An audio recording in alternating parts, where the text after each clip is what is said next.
भगा भगा कर मारा है, कब्र तुम्हारी खोदी है, और उत्तर प्रदेश की गद्दी पर बैठा बाप तुम्हारा योगी।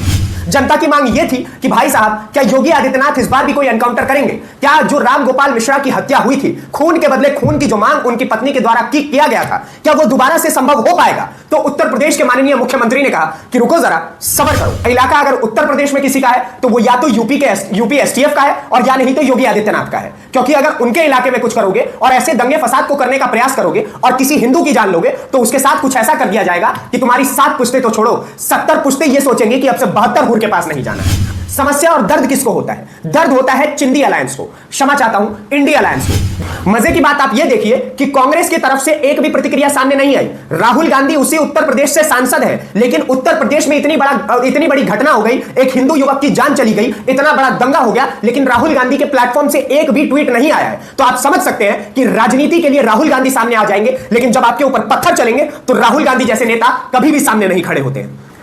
भगा भगा कर मारा है, कब्र तुम्हारी खोदी है, और उत्तर प्रदेश की गद्दी पर बैठा बाप तुम्हारा योगी है।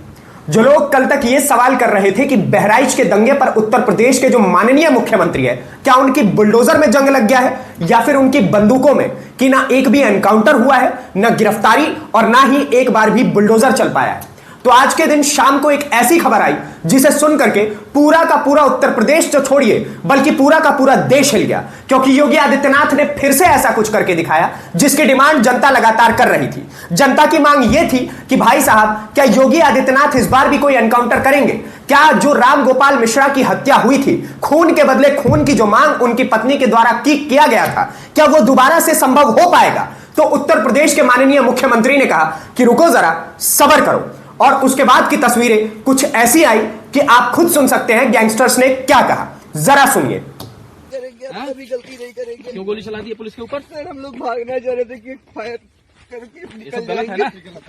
गलती वहाँ की अपराध करो फिर दूसरी अपराध कर रहे हो। गलती हो गई सर। तो वीडियो आप लोगों ने देख ही ली कि जो लोग कल तक ये कह रहे थे कि भाई साहब हमारे इलाके में मत आना, हमारे इलाके में आकर के ऐसे गाने मत बजाना जिससे हमको समस्या हो, या फिर हमारे इलाके में आकर के नारे मत लगाना, आज उन्हीं के प्रदेश में, उन्हीं के डिस्ट्रिक्ट में और उन्हीं के इलाके में उत्तर प्रदेश की पुलिस ने यह दिखा दिया कि इलाका इस देश में किसी का भी नहीं है। और इलाका अगर उत्तर प्रदेश में किसी का है तो वो या तो यूपी एसटीएफ का है और या नहीं तो योगी आदित्यनाथ का है। क्योंकि अगर उनके इलाके में कुछ करोगे और ऐसे दंगे फसाद को करने का प्रयास करोगे और किसी हिंदू की जान लोगे तो उसके साथ कुछ ऐसा कर दिया जाएगा कि तुम्हारी 7 पुश्ते तो छोड़ो, 70 पुश्ते ये सोचेंगे कि अब से 72 हुर के पास नहीं जाना है। आपने खुद देखा कि जो सरफराज और तालिम उस दिन हवाई फायरिंग कर करके अपने बंदूक को लहरा रहे थे और हिंदुओं के अंदर एक भय पैदा करने का प्रयास कर रहे थे, उन्हीं सरफराज और तालिम को प्रदेश की पुलिस ने पैरों में गोली मारी और हवाई फायरिंग हिलाने का तो छोड़ो, अपने पैरों पर भी नहीं खड़े हो पाए वो। तो आप समझ सकते हैं कि उत्तर प्रदेश में अगर आप इस प्रकार का दंगा करेंगे तो आपके साथ क्या होगा। और चलिए, यह सारी बात तो एक तरफ हो गई कि प्रदेश की सरकार ने अंतकाल एक्शन लिया जिससे कि सभी के सभी हिंदू खुश हुए, लेकिन अब समस्या की बात कहां आती है? समस्या और दर्द किसको होता है? दर्द होता है चिंदी अलायंस को, क्षमा चाहता हूं इंडिया अलायंस को। दरअसल इंडिया अलायंस जो वैसे तो देश में यह बात करती है कि अगर कोई व्यक्ति गलत कर रहा है तो उसके खिलाफ एक्शन होना चाहिए, प्रशासन को कठोरता के साथ नियम और कानून लागू करना चाहिए प्रदेश में, लेकिन जैसे ही किसी मुस्लिम के ऊपर गोली चल जाती है, किसी मुस्लिम का घर तोड़ दिया जाता है, चाहे वो बहुत बड़ा गैंगस्टर क्यों ना हो, तो पूरे के पूरे ये जितने भी इंडिया अलायंस है ये अपनी छाती पीटने में लग जाते हैं। आप जरा खुद सुनिए कि इंडिया अलायंस के नेता क्या कह रहे थे। सबसे पहले मैं अखिलेश यादव का बयान बता देना चाहता हूं। अखिलेश यादव कहते हैं कि प्रदेश की जो पुलिस है, जो प्रशासन है, वो अपनी नाकामी छुपाने का प्रयास कर रही है और इसलिए इन लोगों के ऊपर फायरिंग हुई। समाजवादी पार्टी के बड़े बड़े प्रवक्ता चैनल्स के ऊपर जाकर के ये कह रहे थे कि गोली क्यों चला रहे हैं ये लोग, एनकाउंटर्स क्यों कर रहे हैं। तो सबसे पहले तो समाजवादी पार्टी को अपने हृदय के अंदर झांकना चाहिए कि भाई साहब, जब आपके जो पिताजी हुआ करते थे, मुलायम सिंह यादव की जो सरकार हुआ करती थी, उस समय में प्रदेश में सबसे ज्यादा एनकाउंटर 499 एनकाउंटर हुए थे।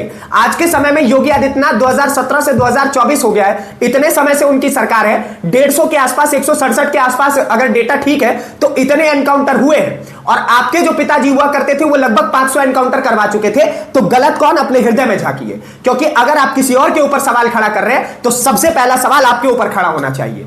मजे की बात आप ये देखिए कि कांग्रेस की तरफ से एक भी प्रतिक्रिया सामने नहीं आई। राहुल गांधी उसी उत्तर प्रदेश से सांसद है, लेकिन उत्तर प्रदेश में इतनी बड़ी घटना हो गई, एक हिंदू युवक की जान चली गई, इतना बड़ा दंगा हो गया, लेकिन राहुल गांधी के प्लेटफॉर्म से एक भी ट्वीट नहीं आया है। तो आप समझ सकते हैं कि राजनीति के लिए राहुल गांधी सामने आ जाएंगे, लेकिन जब आपके ऊपर पत्थर चलेंगे तो राहुल गांधी जैसे नेता कभी भी सामने नहीं खड़े होते हैं।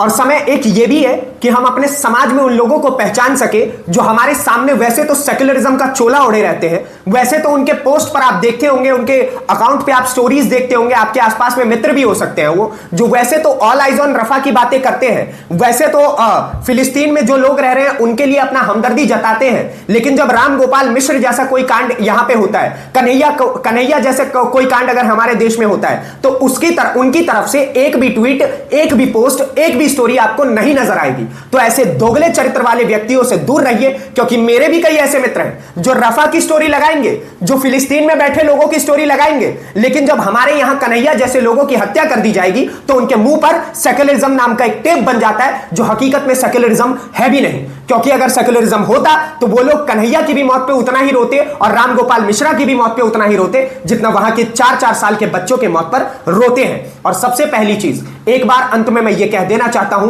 कि भाई साहब, कितना ही हो, एक नारा अपने यहां पर अपने स्टोरी में, अपने पोस्ट में जरूर लिखिए कि जब तक सूरज चांद रहेगा राम गोपाल मिश्रा तेरा नाम रहेगा। धन्यवाद।